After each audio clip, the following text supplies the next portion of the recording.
And I don't honestly know what that number is. I don't think it's 117,321. I think it's probably more likely to be a round number, like 150 or 200 or 200K. And so I think there's going to be upside movement over the next 6-12 months because there is this excess demand. And our prediction at Bitwise is it'll get to $200,000 this year. 비트와이즈의 최고 투자 책임자 매트 휴건이 비트코인 시장의 현재를 가장 가까운 자리에서 바라본 인사이트를 전했습니다. 지금 비트코인은 어떤 구조적인 변화를 겪고 있는지, 그리고 이 시기가 개인 투자자들에게 어떤 의미를 가지는지 그는 냉철하고도 명확하게 분석합니다. 지금 우리 앞에 어떤 기회가 놓여 있는지 그 핵심 내용 함께 확인해 보시죠. If you think about what's happened to Bitcoin over the last 18 months, there's really been two big changes. One, it's become significantly easier for traditional investors to access it with the advent of ETFs and some of the regulatory improvements. It's been de-risked. And at the same time, the urgency of accessing it has increased with sort of rising debts and deficits and concerns about fiat debasement and people wanting broad-based exposure.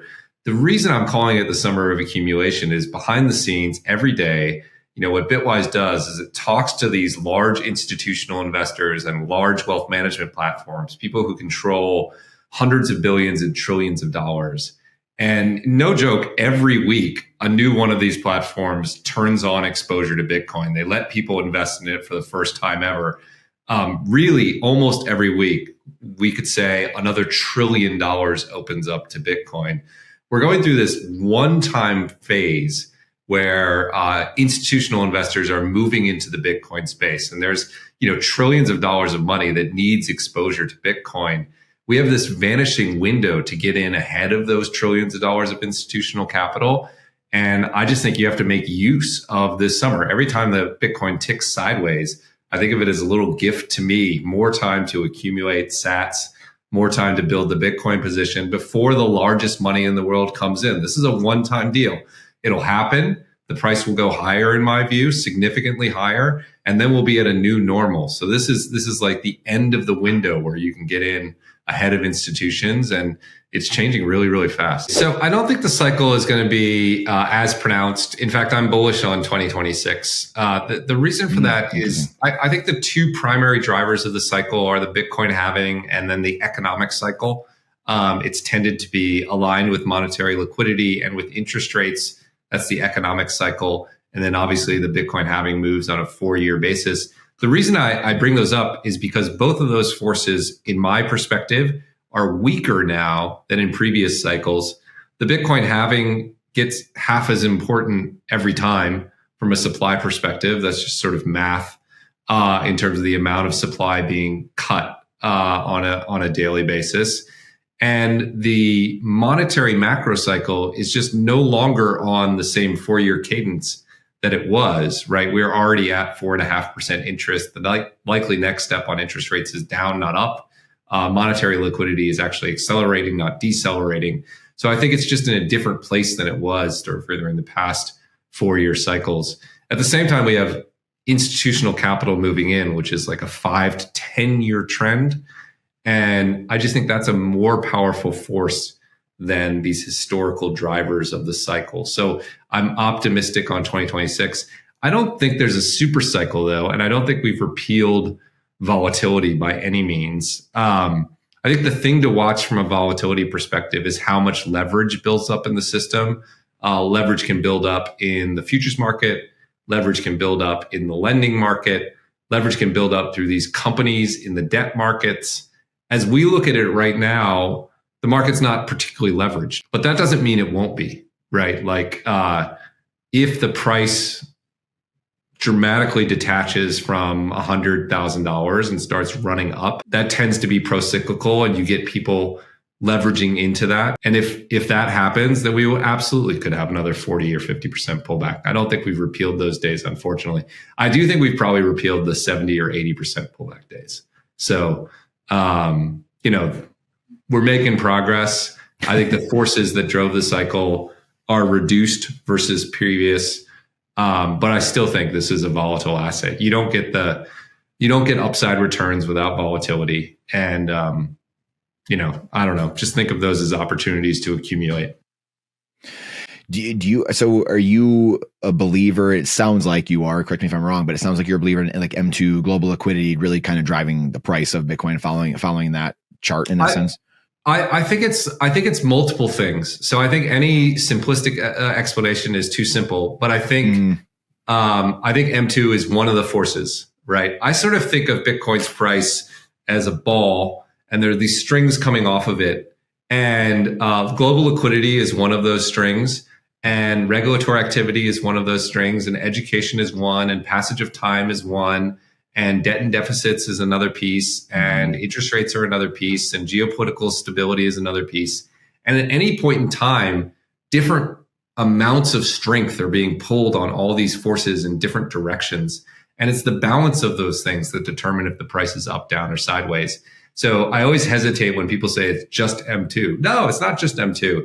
Because like the Bitcoin ETF wasn't M2, and that definitely contributed to the price going up because it brought a huge amount of capital into the space. But it's not just the Bitcoin ETF, because if we were having crushing withdrawals of liquidity, that would have been negative. Or if we had a big regulatory setback, or if a country banned Bitcoin, it's just more multifaceted than any one piece. But to be sure, liquidity matters. I think it's it's a natural outlet for liquidity. And liquidity is a big driver. It's just not the only driver. I love that analogy. That's a great analogy. Like the ball and the strings. That's a great visual for someone to really kind of see what is actually happening beneath the surface. So I love that. 매트 유건은 지난 18개월 동안 비트코인 시장에 일어난 두 가지 중대한 변화를 강조합니다. 첫째, ETF 승인과 규제 명확화를 통해 기존 금융시장과 비트코인의 경계가 허물어졌다. 둘째, 인플레이션과 국가부채 등 거시경제 리스크에 대한 대안 자산으로서 비트코인의 수요가 급증하고 있다는 점입니다. 이러한 변화 속에서 그는 지금이야말로 수조 단위의 기관 자금이 본격 유입되기 전 선점할 수 있는 마지막 구간이라고 강조합니다. 한편 단기간에 폭발적으로 상승하는 슈퍼사이클 가능성에 대해서는 다소 신중한 입장을 보였지만 기관 자금 유입이 만들어내는 강력하고 장기적인 상승 흐름에 대해서는 확고한 확신을 드러냈습니다. 그리고 혹시 거래 수수료 절반을 다시 환급받는 방법 아직 모르시나요? 단 5분만 투자하면 평생 수수료 돌려받는 셀퍼럴, 선택이 아닌 필수입니다. 자세한 내용은 영상 더보기란을 확인해 보세요. Where do you fall in the spectrum of what Bitcoin's total reach is, I guess, if you will? Oh wow, that's an interesting question. Let me think of how I would answer that. I think of it as sort of a series of markets with maybe like an orbit of markets with declining probabilities of taking bigger pieces. So to way to make that maybe more easily framed, if you think of the hard asset store of wealth market as $25 trillion, that's primarily gold. That's like the first orbit. And its probability of winning that market to me is extraordinarily high. And its probability of expanding that market is also extraordinarily high. Like I think that market will be bigger. So maybe that's a $50 trillion market opportunity, and it can take 75% of that market, and it has a high probability of that. You can then go out to sort of broader financial transactions like unit of account style transactions or denomination transactions or global. And those are all concentric circles before you get to those 450 or $900 trillion. And the way my mind works is you just have declining probabilities of getting out to those places. And I tend to think in probabilities. So I don't know how far out it will go. The beautiful thing from a investor's perspective is who cares? Even if you just get this first one, it's the greatest investment of all time. And I have a high probability of that. And if you get that first one, your probabilities of getting these other ones improve as well, right? And it's sort of, people talk about it going from store of value to unit of account to medium of exchange. And that's sort of the way my mind works is it has to achieve this to achieve this to achieve this, right? Mm-hmm. It's like one of those. And so, and I think the probability is sort of like that necessarily because you have to guarantee it achieves this before it can even think about achieving that. So I don't know where I end up on that, but I think the number is very large. What is your outlook here over, I guess for this cycle, and then also we'll call it this 10-year, gold rush? So from a 6 to 12 month perspective, the way we look at price is just by looking at supply and demand and thinking about investor behavior. So I can be pretty specific about that. When we look at supply and demand in the Bitcoin market, we see a fundamental mismatch between net new demand and net new supply. By which I mean, Bitcoin produces 165,000 Bitcoin a year, right? That's the issuance, and that's the net new supply. And whether you look at ETFs or corporations like MicroStrategy or governments, they're buying hundreds of thousands of Bitcoin, maybe in aggregate 1 million Bitcoin. So there's this massively more net new demand than there is net new supply. And that means existing holders have to sell. And the reason I bring that up from a short-term price perspective is, if you think about Bitcoin's price, since really the ETF launched, it's gone in 2 phases. It went from 50 to 72, and then it treaded water for 6 months. And then it went from 72 to 100, and it basically has treaded water since then. The reason it stopped at 72 is that people are people, and that was the previous all-time high, and you had to work through people who were willing to sell there. The reason it stopped at 100 is people are people, and some people were willing to sell at 100, right? Like the 2 sleeping stop loss orders on River are 100 and 1 million, right? That's just like, because people are normal people. I bring all that up because I think this demand is just chewing through the number of people who are willing to sell at $100,000. And if I'm right and it persists, it will eventually exhaust them. And I think in the next 6 to 12 months, it'll move up to the next place people are willing to sell. And I don't honestly know what that number is. I don't think it's 117,321. I think it's probably more likely to be a round number, like 150 or 200 or 200K. And so I think there's going to be upside movement over the next 6, 12 months because there is this excess demand. And our prediction at Bitwise is it'll get to $200,000 this year, but we could be wrong about that. But that's what I think.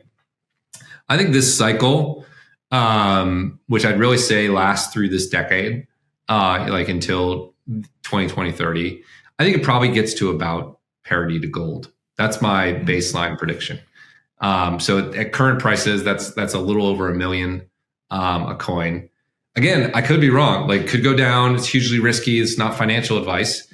But if you think about sort of the level of penetration it's gotten to in each cycle, this feels like the right sort of scale of penetration. And I think the supply dynamics are about right for us to get there. So that's our prediction at Bitwise. 200K by this year, $1 million by the end of the decade.